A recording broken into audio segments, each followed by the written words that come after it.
Assalamualaikum everyone. In today's lecture we are going to discuss the amino acids. Biochemistry में हम लोग amino acids को start करने वाले हैं। हम इसकी डिफरेंट चीज़ों को कवर करेंगे, ठीक है ना। इसके डिफरेंट टॉपिक्स को कवर करेंगे और पूरा इसका एक्सप्लेन करेंगे कि इसमें क्या क्या चीज़ें आ जाती है।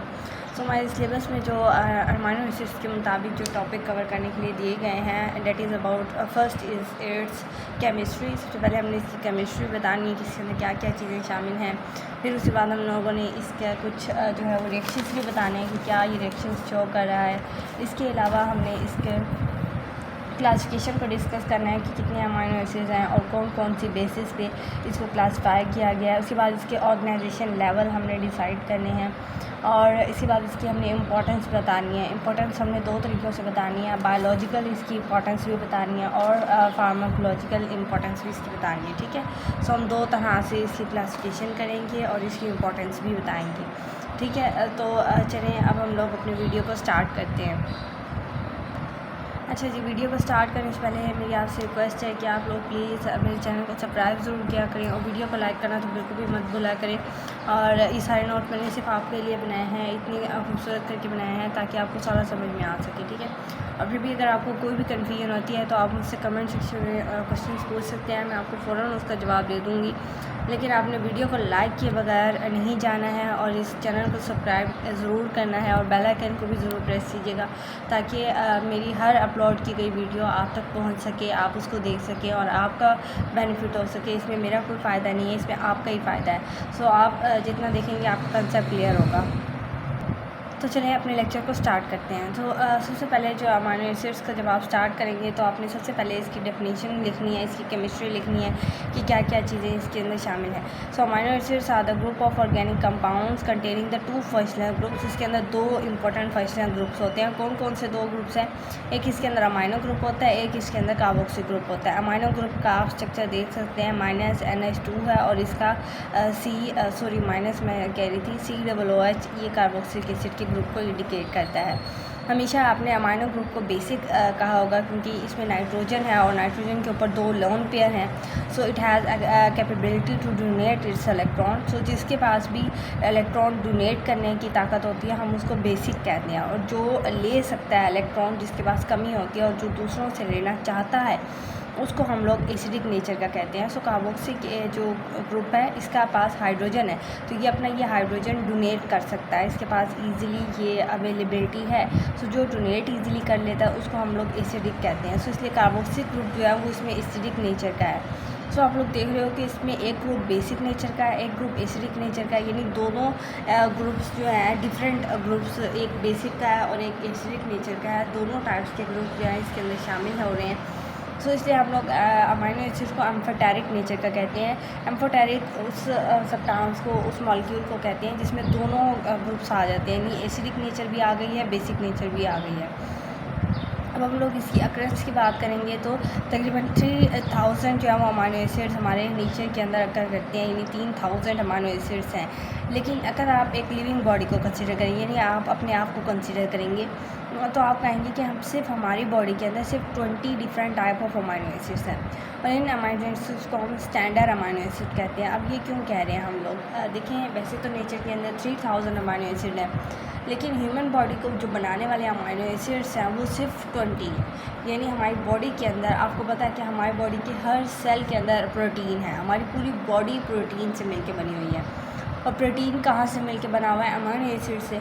सो आप लोग देख रहे हो कि सिर्फ 20 अमीनो एसिड, सिर्फ और सिर्फ 20 अमीनो एसिड हमारी ये पूरी बॉडी को बना रहे हैं। यही 20 अमीनो एसिड्स आपस में कंबाइन होंगे, कम्प्लेक्स पॉलीमर्स बनाएंगे और प्रोटीन बनाएंगे और हमारी बॉडी को कंस्टिट्यूट करेंगे। सो सिर्फ ये 20 ही अमीनो एसिड हैं जो आपस में कंबाइन करते हैं, डुप्लीकेट होते हैं और ये काम कर रहे होते हैं, ठीक है। सो इसी वजह से, क्योंकि ये बहुत इंपॉर्टेंट है लिविंग बॉडी को बनाने के लिए, इसलिए हम इसको स्टैंडर्ड अमीनो एसिड कहते हैं। और इन 20 के अलावा जितने भी अमीनो एसिड हैं, जैसे हमने कहा टोटल 300 अमीनो एसिड हैं, सो इन 20 के अलावा जितने भी अमीनो एसिड होंगे हम उनको नॉन स्टैंडर्ड अमीनो एसिड कहेंगे, क्योंकि उन अमीनो एसिड का हमारी बॉडी के अंदर कोई रोल नहीं है, वो हमारी बॉडी के अंदर कोई भी रोल नहीं कर रहे हैं। सिर्फ जो हमारी बॉडी के अंदर जिनका रोल है वो सिर्फ ये 20 स्टैंडर्ड अमीनो एसिड है, ठीक है।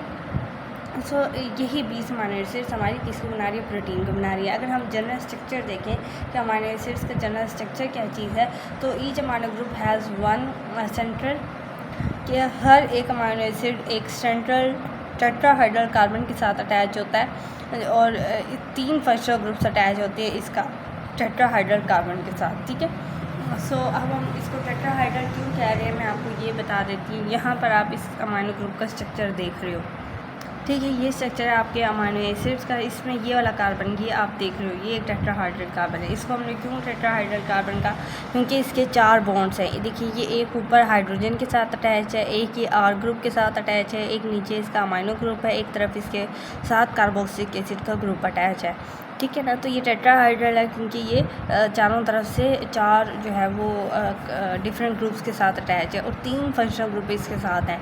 पहले तो हमने 2 फंक्शनल ग्रुप कहे थे ना, यहाँ हम तीसरा कौन सा कह रहे हैं, एक तो अमाइनो ग्रुप, एक कार्बोक्सिलिक ग्रुप, एक तीसरा साइड चेन आर ग्रुप, ये वाला, ये आर ग्रुप। ये आर ग्रुप हम क्यों कह रहे हैं, इस आर ग्रुप की जगह कुछ भी लग सकता है। मीन्स यहाँ पर मिथाइल ग्रुप भी लग सकता है, इथाइल ग्रुप भी लग सकता है, प्रोपाइल ग्रुप भी लग सकता है। मतलब जो भी ग्रुप आप यहाँ पर इस आर की जगह लगाना चाहे आप लगा सकते हैं।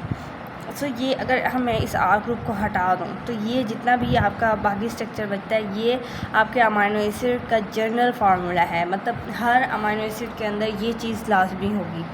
फिर हम अगर कहें कि ये चीज़ अमाइनो एसिड में फ़िक्स है तो डिफरेंस कहाँ से आएगा, डिफरेंस इस आर ग्रुप से आएगा। यानी एक अमाइनो एसिड के साथ आर ग्रुप मिथाइल वाला हो जाएगा, एक इथाइल वाला हो जाएगा, एक प्रोपाइल वाला हो जाएगा। सो इस तरह ये आर ग्रुप के चेंज होने की वजह से अमाइनो एसिड्स चेंज होते रहते हैं और अमाइनो एसिड के चेंज होने की वजह से डिफरेंट जो है वो प्रोटीन्स बनती जाती हैं।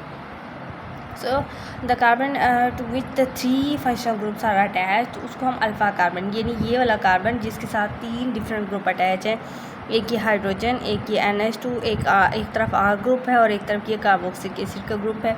सो इस कार्बन को हम अल्फ़ा कार्बन कहेंगे। The side chain R group is responsible for the variation in the amino acid, कि आपके अमाइनो एसिड में जितनी भी वेरिएशंस होती हैं, जैसे ये वाला है, ये आर ग्रुप ही इसका रिस्पॉन्सिबल होता है। क्योंकि जैसे जैसे आर ग्रुप चेंज होता रहेगा अमाइनो एसिड्स बदलते जाएंगे, ठीक है। अगर मैं इसकी जगह मिथाइल ग्रुप ऐड कर दूँ आर की जगह, एक और अमाइनो एसिड बन जाएगा। मैं इधर एथाइल ग्रुप लगा देती हूँ, अमाइनो एसिड बदल जाएगा, एक और अमाइनो एसिड आपको प्रोड्यूस हो जाएगा। सो इस तरह आपकी अमाइनो एसिड्स वो चेंज हो रहे हैं और यही आर ग्रुप की वजह से चेंज हो रहे हैं, ठीक हो क्या। ये चीज़ आपके माइंड में आ गई है। अब हम लोग नेक्स्ट पे चलते हैं। अच्छा जी, मैंने अब पीछे वाला जो भी मैंने आपको पढ़ाया है वो मैंने आपसे छुपा दिया है क्योंकि आप हम रिवाइज़ करने लगे हैं, ठीक है ना। तो अब मेरे लेक्चर में आपको ना सिर्फ पढ़ाया जाएगा बल्कि याद भी करवाया जाएगा, ठीक है। सो मैं पहले आपको पढ़ाऊँगी, उसके बाद पीछे से सारा ज़बानी याद करवाऊँगी। तो शर्त यह है कि आपने सारा लेक्चर सुनना है मेरे साथ साथ और जैसे जैसे मैं पढ़ाती जा रही हूँ आपने वैसे वैसे करते जाना है। मैं आपसे क्वेश्चंस भी पूछूँगी लेक्चर के दौरान, तो बी श्योर कि आप उसका आंसर दें और ज़बानी आंसर दें ताकि आप खुद को एनालाइज़ कर सकें कि आपने कहाँ तक जो है आपका नॉलेज है और कहाँ तक आप सीख चुके हैं और आपने मेरे लेक्चर से क्या सीखा है, ठीक है। सो चलिए अब हम लोग पिछला रिवाइज़ करते हैं, ठीक है। आप भी नहीं देखेंगे कि अपने नोट्स खोल के कि क्या पढ़ा है हमने, मैं भी नहीं देखूँगी, ठीक है। हम दोनों रिवाइज़ करते हैं, ठीक है। आप मुझे सुनाएं, मैं आपको सुनाऊँगी, ठीक है।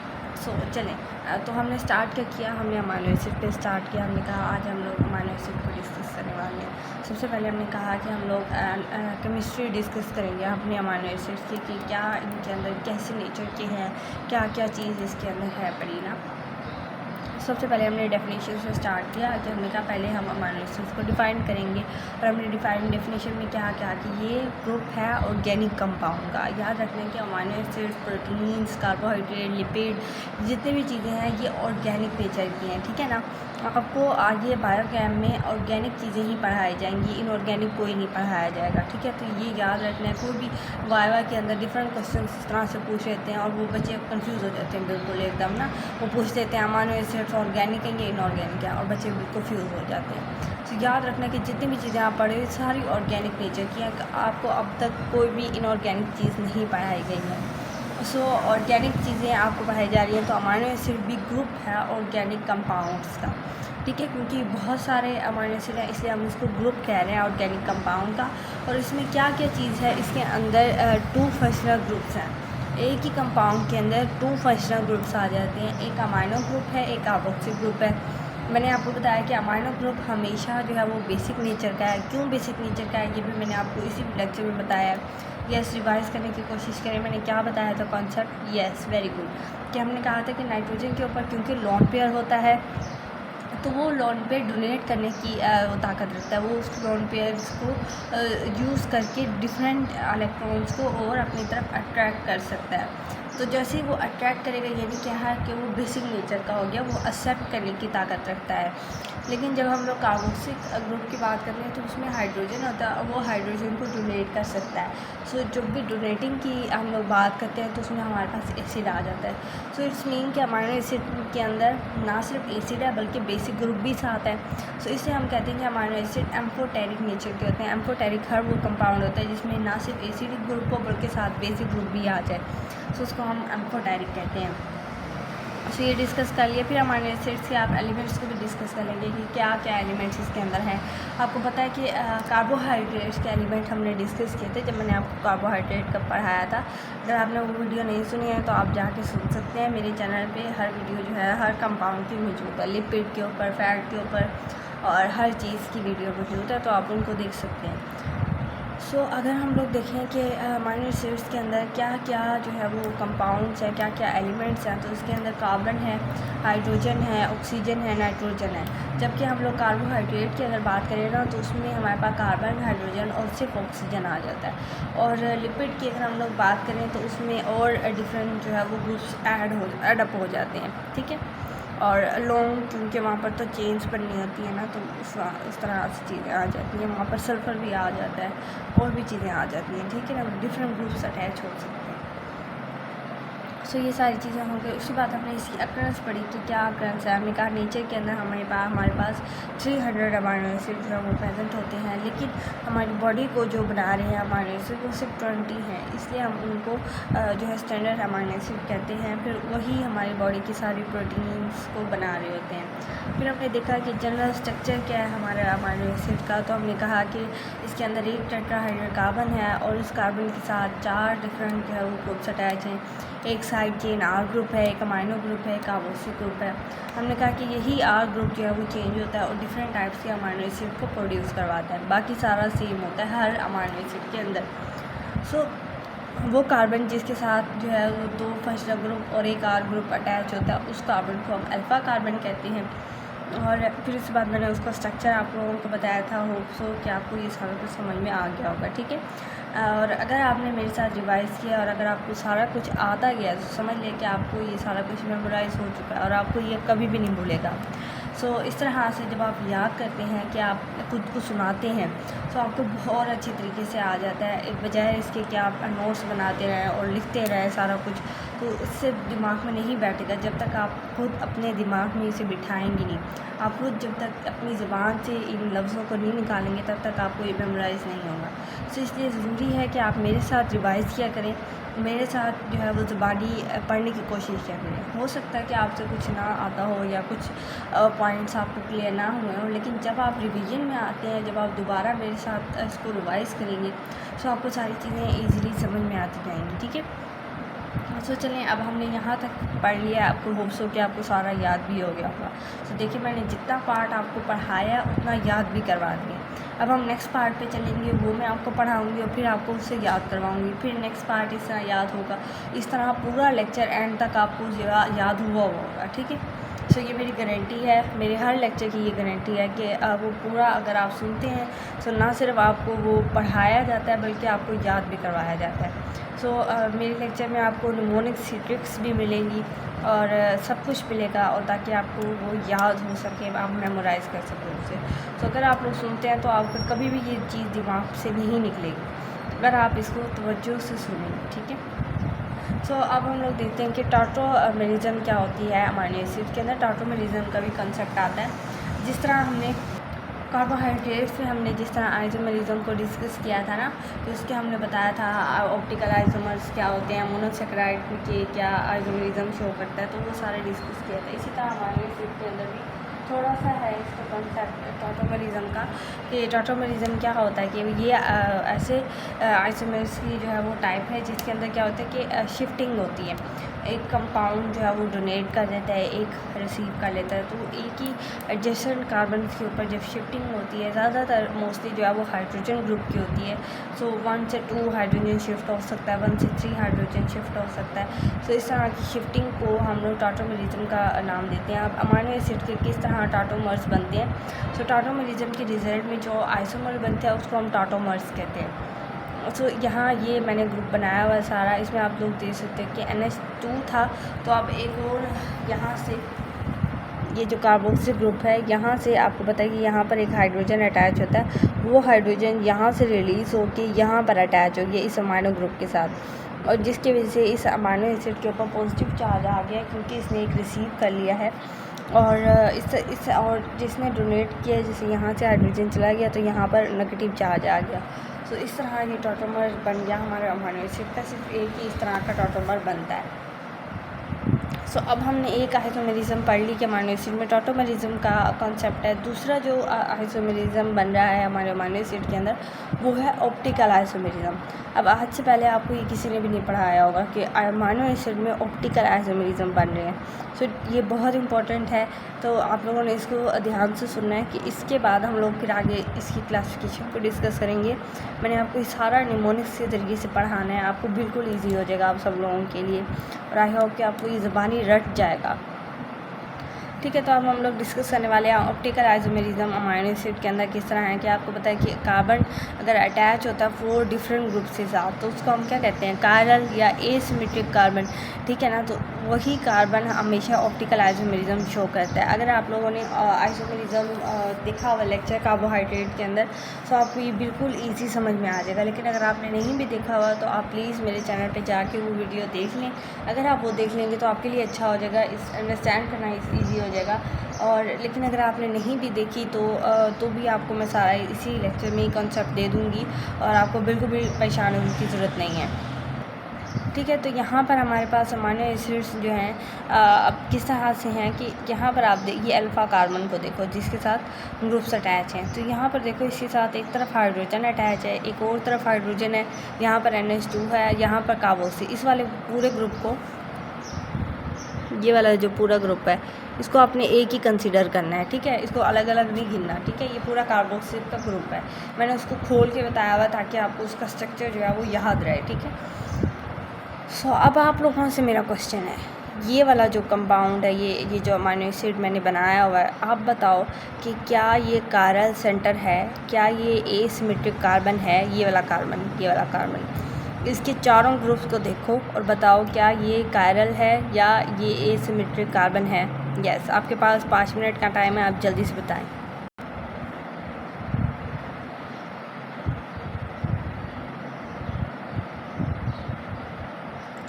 यस, बिल्कुल सही आपने बताया कि ये वाला कार्बन एसिमेट्रिक नहीं है। क्यों नहीं है? दोनों तरफ हाइड्रोजन सेम ग्रुप अटैच हो गया।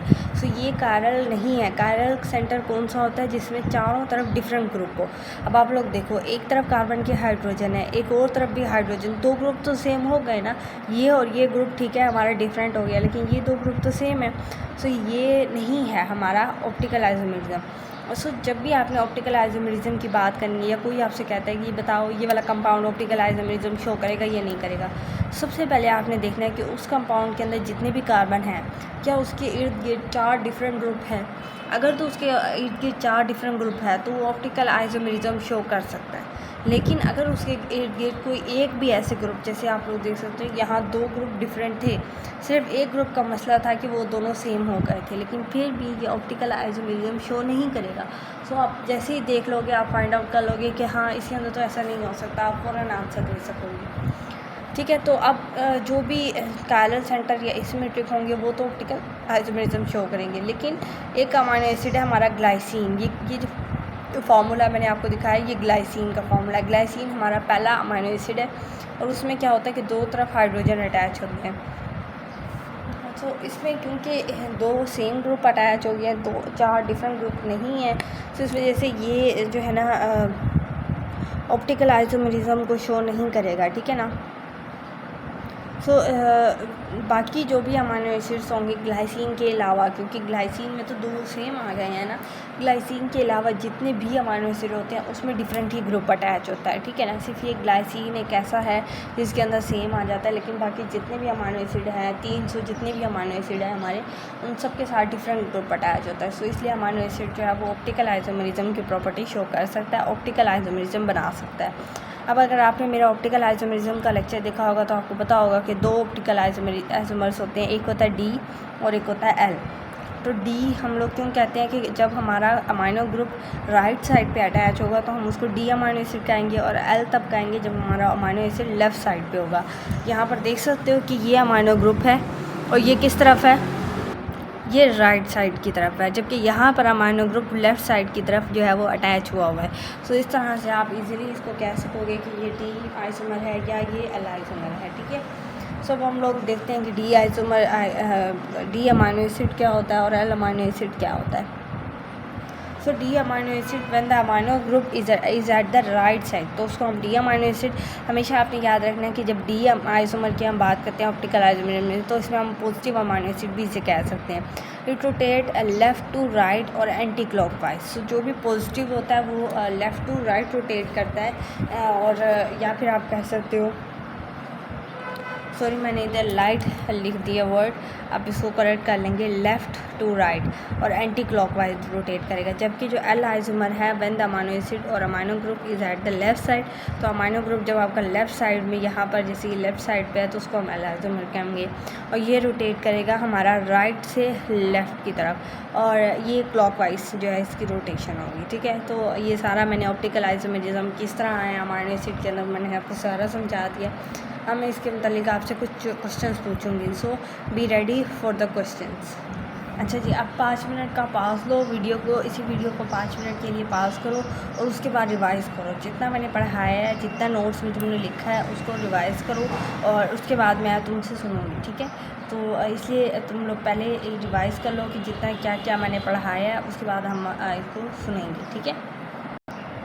हाँ जी, सो उम्मीद है कि आप लोगों ने रिवाइज़ कर लिया होगा सारा। अब आपने पीछे से नहीं देखना, अपना जो भी रजिस्टर है या जो भी नोट्स हैं उसको कर दो बंद, ठीक है, और ज़बानी जो है वो देखो, ठीक है। वीडियो की तरफ भी नहीं देखना, ठीक है, मैंने वैसे उसको छुपा दिया है, सो अब आपने उसकी तरफ भी नहीं देखना। तो अब हम लोग स्टार्ट से रिवाइज़ करेंगे, ठीक है। स्टार्ट से शुरू करते हैं। हाँ, तो स्टार्ट कहाँ से किया था? यस, डेफिनेशन से स्टार्ट किया था, और हमने क्या डेफिनेशन दी थी? यस, ज़बानी सुनाओ, ज़बानी सुनाओ, जितना ज़बानी सुनाओगे उतना याद होगा। हाँ, तो क्या थी definition? Yes yes, very good, simple सी डेफिनेशन थी। ये क्या है? अमाइनो एसिड वो ग्रुप ऑफ कंपाउंड्स हैं in which we have 2 functional groups. First is the amino group, second is the carboxyl group. एक बेसिक है तो एक अमाइनो ग्रुप एसिडिक नेचर का है, तो दोनों ग्रुप्स आ गए हैं तो एम्फोटेरिक नेचर बना रहे हैं ये दोनों मिलके। सो ठीक है, ये पहला पॉइंट हमारा क्लियर हो गया। इसमें कौन कौन से एलिमेंट हैं? यस बताओ। Yes yes yes, very good. Carbon भी है, ऑक्सीजन भी है, नाइट्रोजन भी है। फ़ौरन आपने फार्मूला ले आना है अपने जहन में कि अमाइनो ग्रुप का जो अमाइनो एसिड है उसका फार्मूला क्या है। जो जो से कंपाउंड एलिमेंट्स आपको वहाँ पर नज़र आए हैं राइट डाउन इट, सिंपल है। उसके बाद आपने क्या डिस्कस किया था?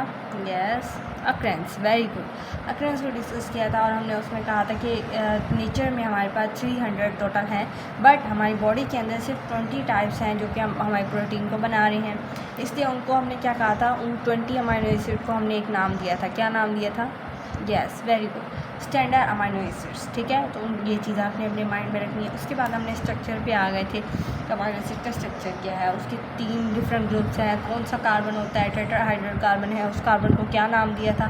यस, अल्फ़ा कार्बन का नाम दिया था। तीनों ग्रुप्स अटैच करके दिखा दिए थे।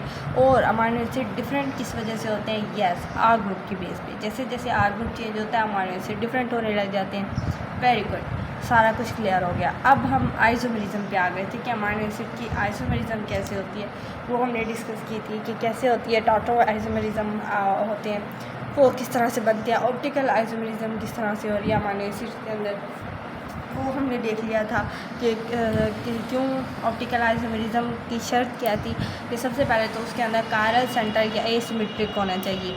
सो कायरल सेंटर कौन सा होता है जिसमें चारों डिफरेंट ग्रुप अटैच हों कार्बन से।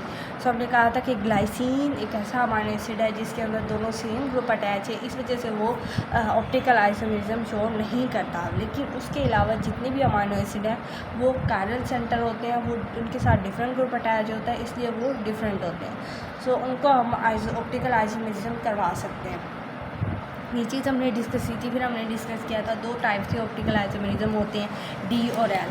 सो डी में क्या होता है कि हमेशा अमाइनो ग्रुप के बेस पे हम अमाइनो ग्रुप को अगर हम लोग राइट साइड पे करेंगे तो वो डी बन जाएगा और पॉजिटिव अमाइनो एसिड, और अगर हम लेफ़्ट साइड पे आ जाएंगे तो वो वाला बन जाएगा पॉजिटिव जो अमाइनो एसिड या डी अमाइनो एसिड होगा ये लेफ़्ट से राइट की तरफ जाएगा एंटी क्लॉकवाइज, और जबकि एल वाला राइट टू लेफ़्ट जाएगा क्लॉकवाइज। ठीक है, सो ये चीज़ भी मैंने आप बता दिया आप लोगों को। आई होप कि इसमें कोई कन्फ्यूजन नहीं होगी। ठीक है, सो सारा हमने रिवाइज़ कर लिया और आई होप कि आपको भी सारा पीछे से रिवाइज़ हो चुका है, याद हो चुका है। ठीक है, नाउ अब हम लोग क्लासिफिकेशन ऑफ अमाइनो एसिड को डिस्कस करेंगे कि क्या क्लासिफिकेशन है अमाइनो एसिड की।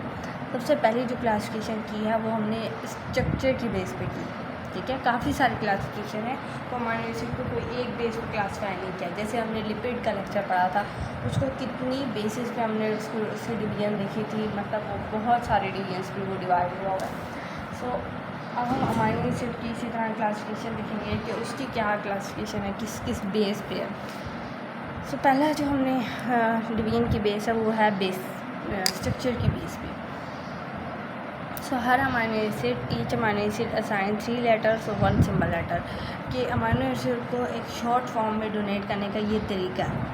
3 लेटर्स, उसी के पहले 3 लेटर, जैसे ग्लाइसिन है तो GLY ग्लाइसिन, और इसको G से मैंने रिप्रेजेंट किया। इसे एलानीन है तो ALA, फर्स्ट 3 लेटर से या पहला लेटर से आप डोनेट कर सकते हैं। लेकिन अब क्या चीज़ है कि कुछ अमाइनो एसिड है जिनका ये ना तब्दील है, जैसे यहाँ पर आइसोल्यूसिन है तो यहाँ पर ISO होना चाहिए था, लेकिन यहाँ पर ILE आ जाता है, और फर्स्ट वर्ड आई है वो तो सेम ही आ जाता है। इस तरह कुछ डिफरेंट और भी हैं जिनका ये डिफरेंट आता है।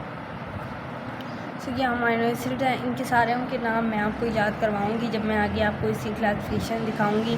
सो आपने परेशान नहीं होना, इन सब का आपको ये रट जाएगा।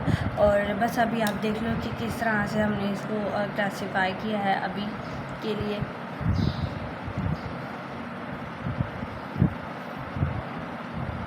तो यहाँ पर आप लोग सब लोग देख रहे हो कि कितने सारे अमाइनो एसिड हैं। ये पूरे के पूरे 20 अमाइनो एसिड हैं और कुछ नेक्स्ट पेज पे हैं, तो मैं आप लोगों को दिखा दूँगी। ठीक है, तो यहाँ हिस्टीडीन का देखो सेम है, आर्जिनिन का देखो, आर्जिनिन का आपने याद रखना है। आर्जिनिन देखो आर ज़्यादा निकल रहा है इसके नाम से ना, आर्जिनिन, तो इसको आपने आर से याद रखना है। लाइसिन का देख सकते हो, लाइसिन को के से याद रखोगे, ग्लूटामाइन को क्यू से, ग्लूटामिक एसिड को ई से। एस्पार्जिनिन को आप लोग देख सकते हो कि उसका तो पूरा ही तब्दील है, ASN लिख दिया है और N से उसे डोनेट करना है। एस्पार्टिक एसिड को D से कर रहे हैं, और आइसोल्यूसिन का इसका फ़र्क है और कुछ इनका फ़र्क है। जिनके मैंने कलरिंग चेंज की है ना उनका फ़र्क आ गया, बाकी सारा सेम है। तो वो आपको नाम मैं जैसे याद करवा दूँगी उससे आपको याद हो जाएगा, इसमें परेशान नहीं होना है। ठीक है, सो आइसोल्यूसिन का याद कर लो, I ही है लेकिन ILE आ जाता है। एस्पार्टिक में D आएगा। एस्पार्जिनिन ये सारे एक ही ग्रुप है, मैं ये आपको याद करवा दूँगी। एस्पार्टिक एसिड D से, एस्पार्जिनिन ASN से और बड़ा N, और ग्लूटामाइन Q से, ग्लूटामिक एसिड E से।